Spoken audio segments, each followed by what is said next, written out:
You know, I keep hearing this in the chats. I keep hearing this on YouTube and many other places, you know, many other circles, that people are tired of the advertisement, that people don't want to watch any ads on their movies, their TV.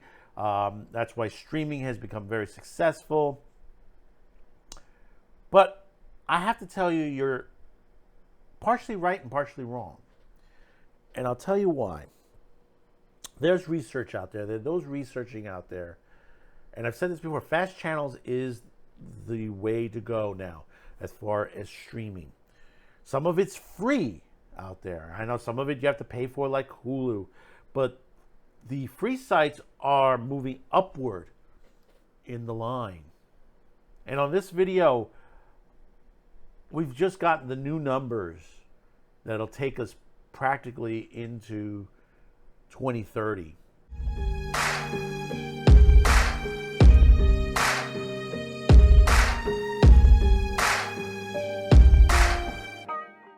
If you haven't caught on to the site Cord Cutter News, they do have a YouTube channel and they do have a website. They get some good articles. These are quick, short articles, to the point. Toasty! A lot of them, mostly has to deal with streaming and anything broadcast wise, which I think, you know, there's not so many people that discuss the broadcast portion of the industry itself. They just gloss over it on there.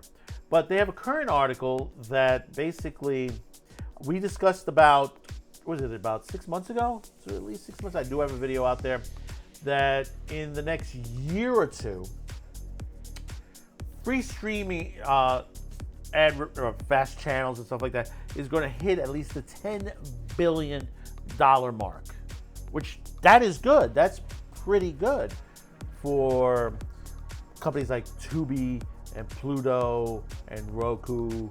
And what I mean is that overall, they're going to be making a lot of money.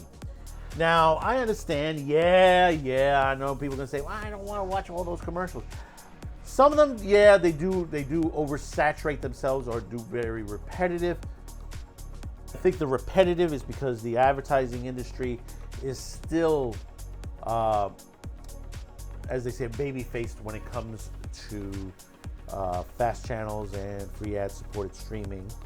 They haven't realized yet the advantage that they can get here, you know, for their advertisers.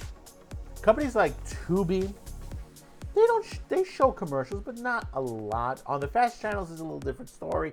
They're pretty quick on there. They don't have enough, I guess, as far as commercials as of yet, but I think it will be expanding in the next 10, 20 years. Yeah, and we're looking ahead on that because according to Digital TV Research, about 2029, they're talking about will surpass $17 billion industry. Here comes the money. Here we go. 17 billion with a B. Going to read into this. Free ad-supported streaming platforms are picking up speed with households around the world. Ad revenue generated from these services is growing exponentially, according to a report by Digital TV Research, which suggests there are no signs of slowing down at any time soon. Digital TV Research predicts global revenue related to free ad-based streaming of films, shows will surpass $17 billion by 2029, a significant increase from the $8 billion the platform is expected to generate this year. Yeah, this year we're going to get about $8 billion. In about another year or two, it'll be about $10 billion. Of that estimate, the research group said the U.S. will contribute 38% toward the 2029 total, dropping from 56% this year, suggesting wider growth overseas. Yes, these companies are getting further out. Tubi is getting into Latin America right now. Will they expand into Europe and all that? We don't know as of yet. But the thing about it is, understand, companies like Tubi are getting into areas where they know they're going to make money. Latin America is a big market. Most people don't realize that. They always underproduce because they said, well, they have their own channels, Telemundo, stuff like that. But the thing about it is, there are those out there that want to see the American films because there are Spanish dub versions of it, and there are also novellas, TV shows, and stuff like that that is produced in this country that is catered to Latin Hispanics throughout the world. The numbers underscore that continued evolution of the streaming world, which went from exclusive Netflix-type subscription service and now shifting toward free access driven by ads.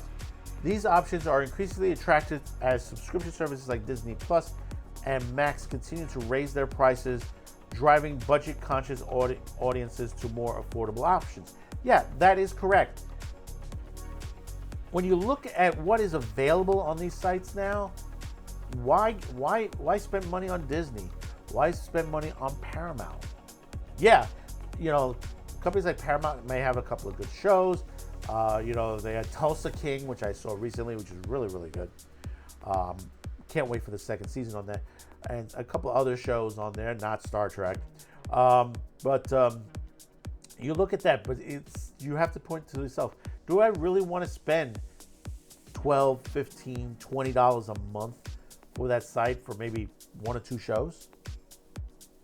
Or should I wait a bit and hopefully that they'll end up on a fast channel or free ad supported, because they do end up on there. Warner Brothers has made major deals with Tubi to put their product on there. Paramount Plus has their product on Pluto TV because Pluto TV is owned by them. The report expects the U.S. to be the only country ranking in more than $1 billion in revenue from free streaming services known as FAST platforms, with the UK and Canada hovering just under the milestone. These three countries will compromise close to half of the global total. The U.S. is expected to generate $2.1 billion in additional revenue, totaling $6.5 billion. Pluto TV, Roku, Samsung Plus will account for nearly half of the global FAST revenues by 2029, said Simon Murray, principal analyst at the Digital TV Research. The rest FAST market will remain fragmented, with far less globalization in the SVOD subscription market sector.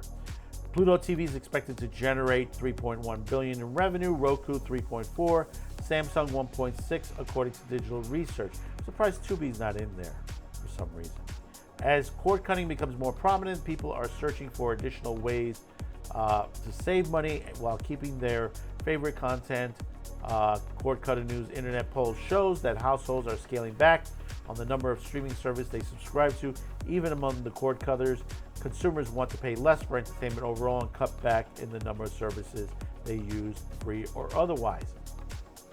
And when you look at it, there are situations, when you look at the top 10, according to Nielsen, when you look at the top 10 streaming services on there, you have YouTube on top with about 8.8%. Netflix is about 8.2%. Hulu, Prime, Disney Plus are in that. And then, it's been flipping back and forth between these two. Tubi TV and Max have been flipping both back and forth at 1.4%. It's a pretty close race with both of them on there. Then you have Peacock, Paramount, Roku, and rounding out the 10th is Pluto TV at 0.9. But understand, and I continue to have people say, well, it's free for now. These companies are making money.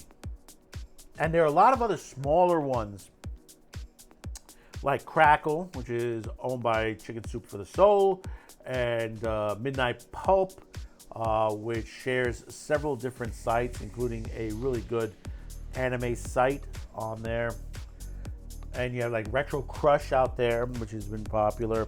Plex, Roku, like I said, Roku, Freeview, Stir, Zumo, which is Comcast, and there's many others out there that are free streaming or offer half and half. Shudder is worth it for the point. It's a couple of bucks a month and it's still inexpensive. As I said, there's a lot to look at when it comes down to this. And in the end,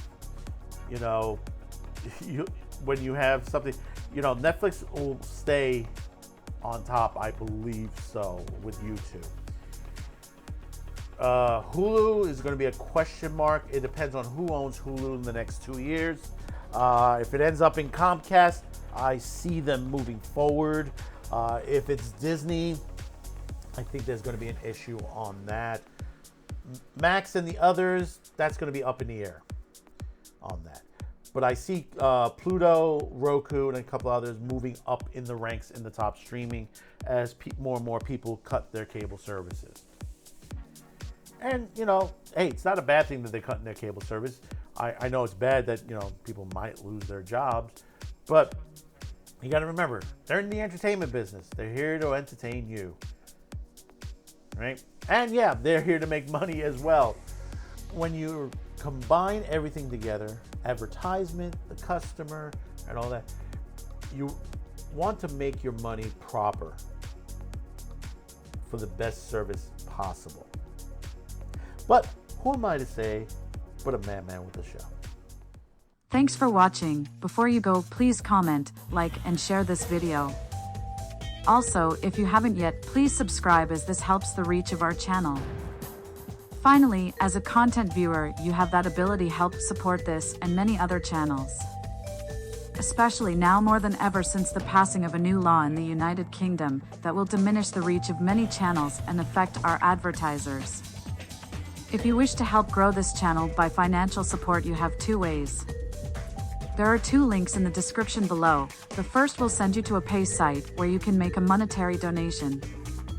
The second will send you to our gear store where you can purchase t-shirt, mugs, and other specialty items. Any additional discounts will be listed on the main page. Once again, thank you for watching and your support.